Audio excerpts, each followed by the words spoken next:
You wanted to ask about the concept of betatization through 1,000 concessions. You sort of wanted to like get some advice and feedback on your marriage and that relationship and how to make sure that it ensues into perpetuity. So, so what's working, what's not working? Like, why the question around the betatization? I think so far, at the moment, everything so far is working, and I want to make sure that I'm doing what I can to sustain of how it is working. Right now, everything's going well to where he feels definitely like the man he is. And when I came across the betatization by 1,000 cuts, kind of like how little words, just little snippets that you would come possibly subconsciously from a woman can little by little just cut them down. And I'm kind of curious of what some examples of those are, and then hopefully if I gain more understanding, I can be more aware of to where making sure I don't get to that point. Yeah. So to sort of explain it to the viewers that don't understand, Caitlin, do you know what betatization through 1,000 concessions is? Yes. Cool. All right. So you got some frame around it. So for those that are watching that don't understand that part, it's more or less competency tests that women use on men to make sure that he's got himself squared away, that he's a good guy, he's a good man, he's good at being a man, he can do what he's expected of for her, for the family, for the children. It's done. I think almost all women do this, and when you see this, you can't unsee it. Like once you understand what it is, then you'll see it. You'll see it when you're out at the grocery store. You'll see it at family events. You'll see it with other couples that are together, whether it's at an event, dinner, wedding, doesn't matter what it is, but it pops up, and it's comes at the expense of his masculinity, right?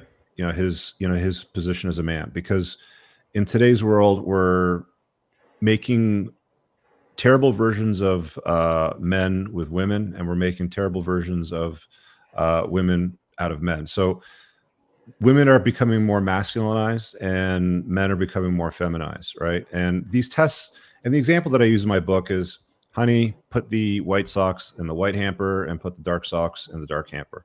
And it's funny because I had this conversation with Danica Patrick on her podcast, and that was probably one of my favorite conversations I've had with a woman ever on a podcast, because she's so witty and clever with the way that she navigates a lot of this stuff.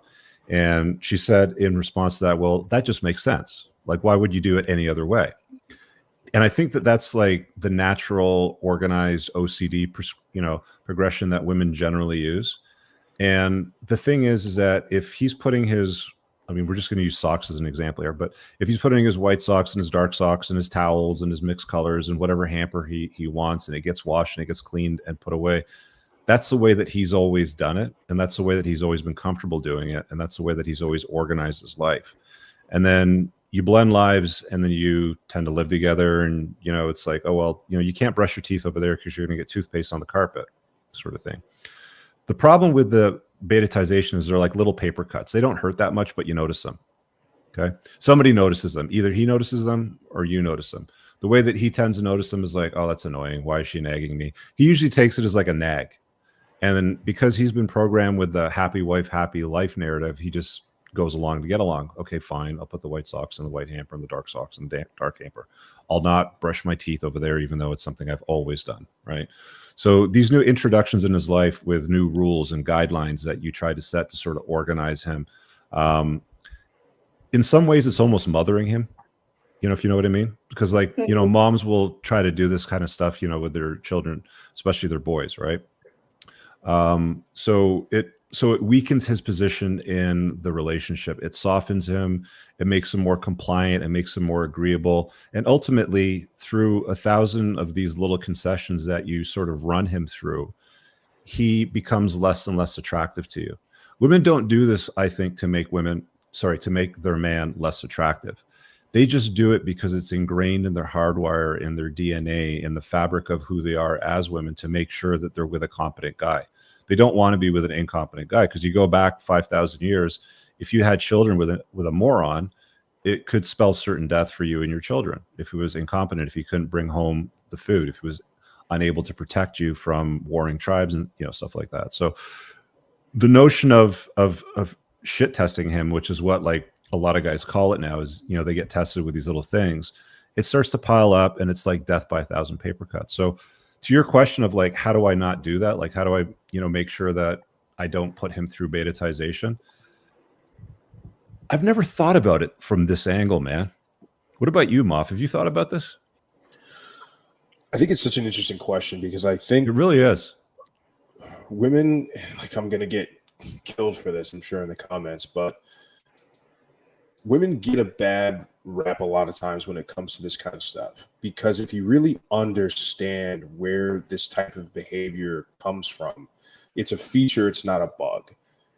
Most of what drives our behavior is the need for survival. And so, to your point, if you were to saddle up, or you were to marry or have kids with a man that couldn't protect you, couldn't take care of you, was not competent, couldn't get things done, you essentially were screwed. So there's an incentive for you to constantly reaffirm that this man is the best you can do, that he fulfills your hypergamous narrative or imperative, which is the best guy that I can possibly get for my survival and the survival of my kids. And so it's the equivalent of asking a man to not want to, something as simple and innate as wanting to spread seed. Like, it's human nature that we have these things, but should we override them? And it's this kind of really weird internal battle that I think Jessica is kind of asking about and sort of struggling with it, because a lot of times you probably don't even realize you're doing it. That's the thing. Most women, like, they don't even realize it. You know, it's something that I tell guys to manage, right? I think it's incumbent upon men to take on the burden of not going through betatization, of not letting her allow him to get pushed through that. So, you know, I'll use an example because, you know, I've been with my gal for years now, right? And she'll still do this unknowingly. Like, I am the Unplugged Alpha. I wrote the fucking book on it, right? Like, you know, this is like the conversations that I have all the time, right? And it's like, you know, she'll say something along the lines of, like, I'll use a dishwasher as an example.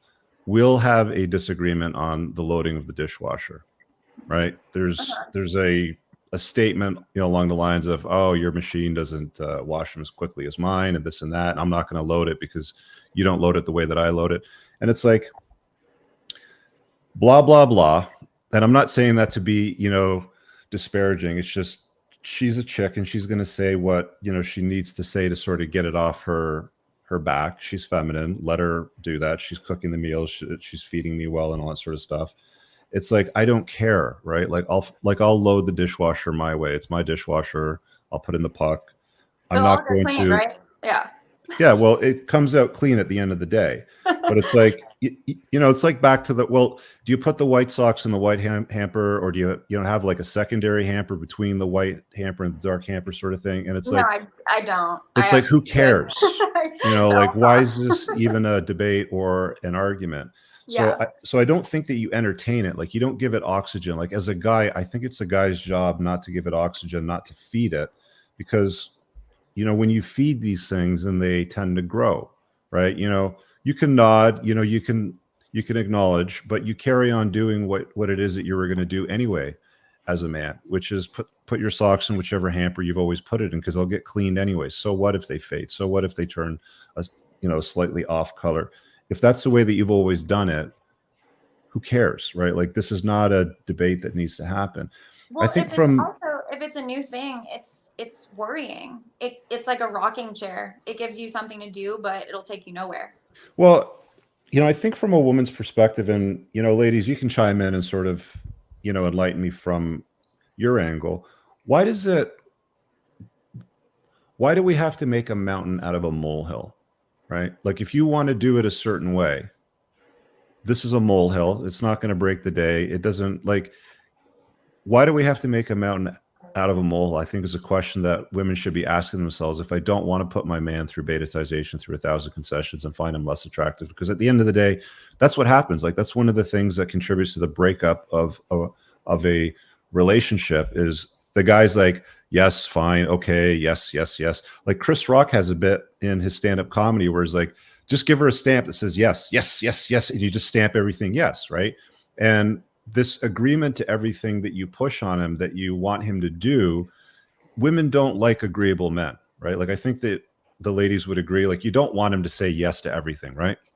Agreed. Passive. They don't want passivity. Yeah. You don't want. Yeah, like you don't want a yes man. Like you want a guy with a backbone that stands for something, and in some cases, it's going to stand for things that they believe and that they stand for that you may not necessarily agree with, right? Like how the dishwasher gets loaded, right? Like do we really need to make a mountain out of a molehill on this subject, sort of thing?